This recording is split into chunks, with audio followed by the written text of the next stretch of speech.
En tono desafiante, el presidente estadounidense Joe Biden aseguró este lunes que defiende por completo su decisión de retirar a las tropas de Afganistán y reconoció que el colapso del gobierno afgano ocurrió mucho más rápido de lo previsto.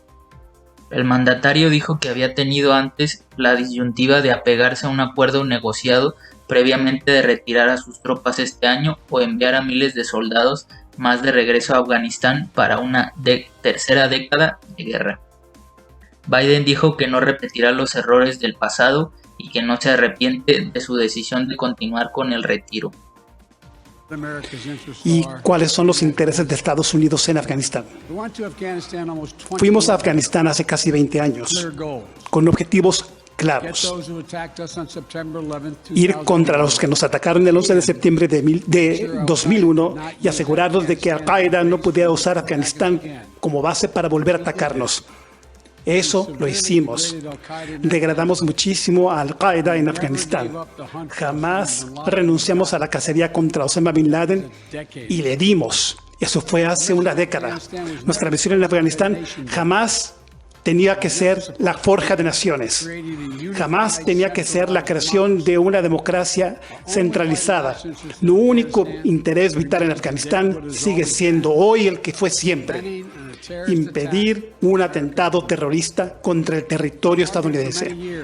Muchos años se ha alegado que nuestra misión tenía que ser estrecha: combate al terrorismo, no combate a la insurgencia ni forja de nación.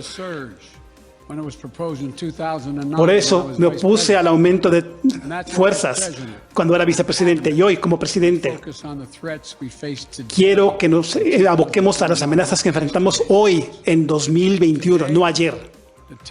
Hoy la amenaza terrorista ha hecho metástasis mucho más allá de Afganistán. Al-Shabaab en Somalia, Al-Qaeda en la península arábiga, Al-Nusra en Siria, el Estado Islámico que quiere crear un califato en Siria y Irak y establecer filiales en distintos países de África y Asia. Estas amenazas merecen nuestra atención y nuestros recursos. Realizamos misiones eficaces de combate al terrorismo contra grupos terroristas en múltiples países, donde no tenemos una presencia militar permanente. De hacer falta, lo mismo haremos en Afganistán. Hemos desarrollado el contraterrorismo con una capacidad cada vez mayor que nos permitirá tener los ojos muy bien puestos en las amenazas para Estados Unidos y en la región, y actuar rápida y decisivamente de ser preciso. Cuando yo llegué al cargo, heredé un acuerdo que había negociado el presidente Trump con los talibán. Según su acuerdo, las fuerzas de Estados Unidos saldrían de Afganistán para el 1 de mayo de 2021.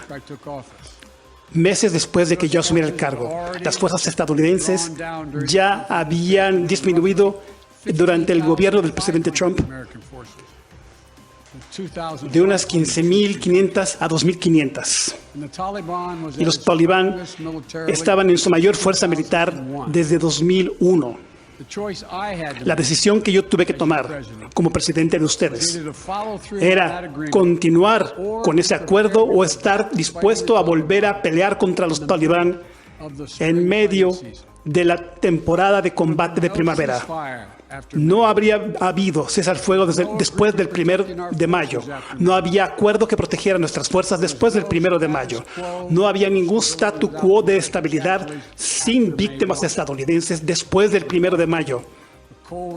Era solamente una realidad fría: o cumplir con el acuerdo de retirar nuestras fuerzas o escalar el conflicto y mandar a miles más de estadounidenses al combate en Afganistán,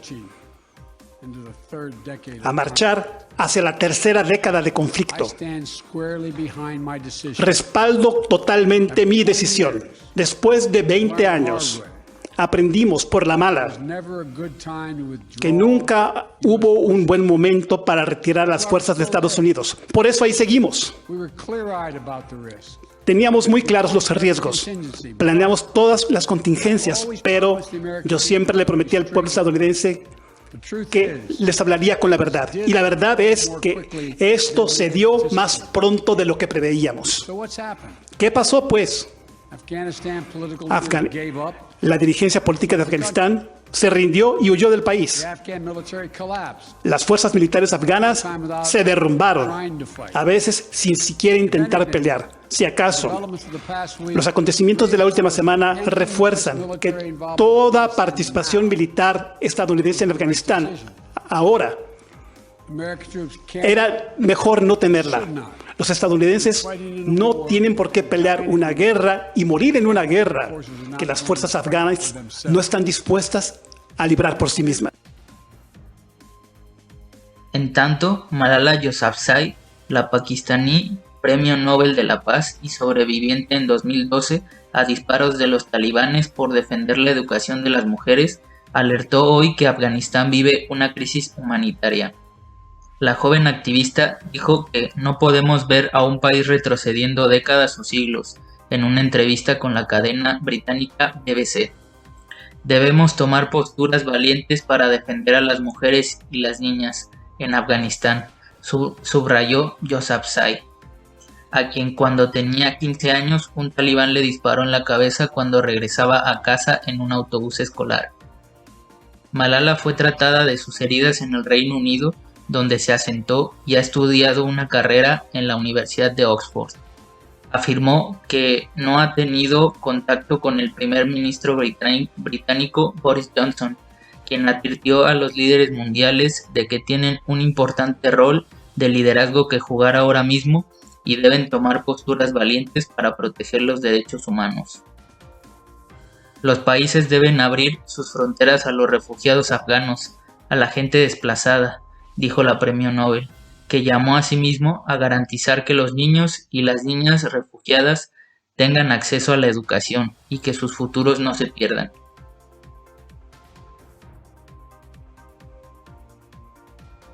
Con el voto en contra del PT, PRI, Movimiento Ciudadano y la abstención del PAN y PRD, la mayoría de Morena y el PES aprobaron en lo general la Ley Federal de Revocación de Mandato, con lo que se busca que los ciudadanos decidan en 2022 si están a favor o en contra de que el presidente Andrés Manuel López Obrador permanezca en el cargo para el periodo que fue electo. Morena y Encuentro Social rechazaron la propuesta del bloque opositor para posponer el análisis de la ley, instalar una mesa de trabajo de todos los grupos parlamentarios y tener una reunión con el Instituto Nacional Electoral. Avalaron el dictamen en lo general y aprobaron que las reservas se lleven al Pleno. La oposición se inconformó por el trato de iniciativa preferente que se le dio a esta ley y consideraron que se votó un dictamen no acabado con temas encorchetados. A nombre del PRI, la senadora Claudia Ruiz Massieu adelantó que su grupo parlamentario no puede acompañar la ley reglamentaria, pues se trata de una película que ya hemos visto una y otra vez. Finalmente, al fondo.